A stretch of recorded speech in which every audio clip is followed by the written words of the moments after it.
Ah, I remember now. I remember now.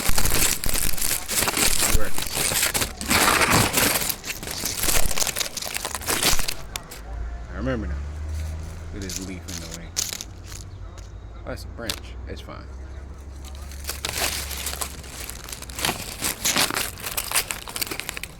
There we go.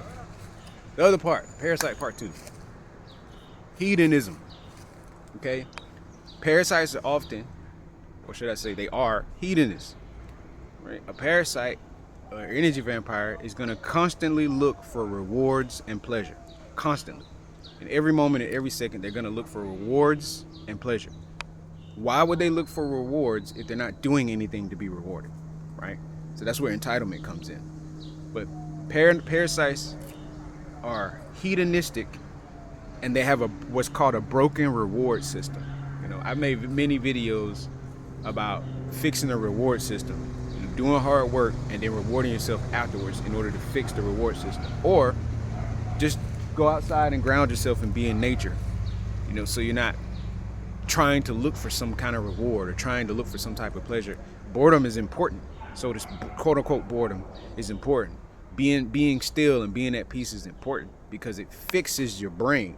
It actually fixes the brain so that the brain isn't constantly looking for stimulation to feel better, so to speak. It'll just heal itself. The body heals itself, you know. So a person's either helping their body or harming their body. That's it. You're either helping it or harming it in all moments, right?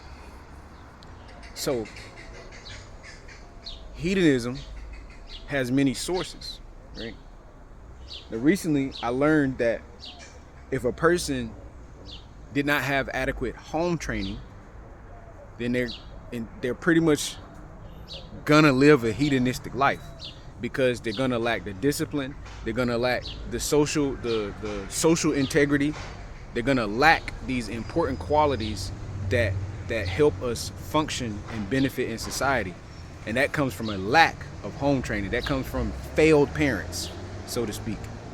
Meaning the parents didn't do a good enough job to teach their child how to be in public and how to be at home and how to keep a clean home. So for a male, the male is going to be basically like a delinquent. You know, he's going to be like a misfit to society. And the female is going to be a misfit too, but she won't know how to be a housewife. She won't know how to keep a house clean. She won't be the people who lack home training. They how do I say? They lack financial literacy. They don't know how to be financially responsible or financially accountable. You know, there's specific qualities that people get from having good home training, having a great environment as they're growing up and developing. You know, whether it's a peaceful environment, or if it's peaceful, if you got problem solving skills and they learn how to be accountable and responsible and disciplined, then that person typically is pretty good in society, you know. Otherwise, like I said, they're going to be vampiristic.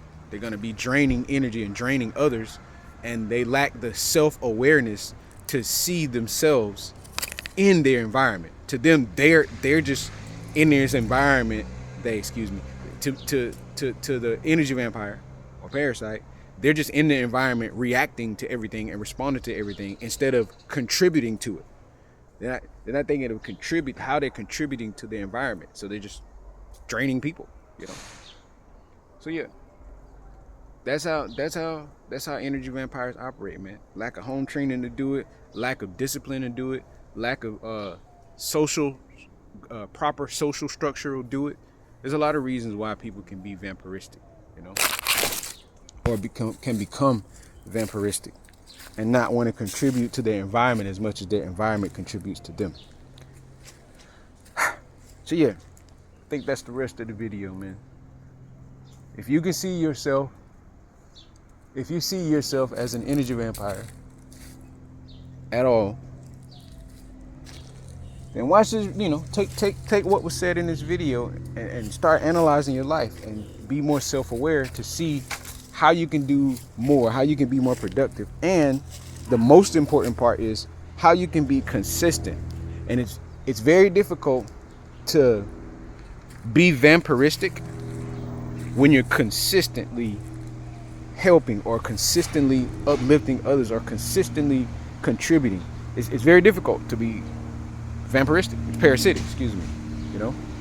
So if you're watching this, look at how you can contribute more. Look at how you can do more instead of giving yourself and creating these excuses as to why you can't do more.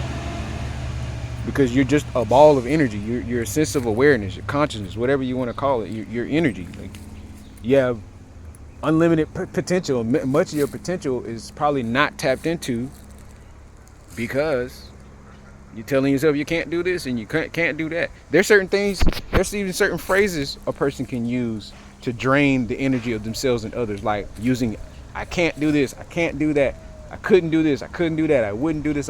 Those are draining phrases. So many times a person who's an energy vampire, it's just the way they talk. You know, the way they talk can be draining. If they're only talking about superficial things, it's going to be a draining conversation. If they're only concerned with the Joneses, so to speak, they're only looking at what the other person has and critiquing other people, they're going to be boring, draining people. You know, so you have to ignore them. Your defense to energy vampire is, one, removing yourself from the situation or from the person, the environment, you know. Or two, just ignoring them. Just don't even feed them your energy, because if you feed them your energy, they're just going to take the opportunity to keep draining you. So you got to ignore them.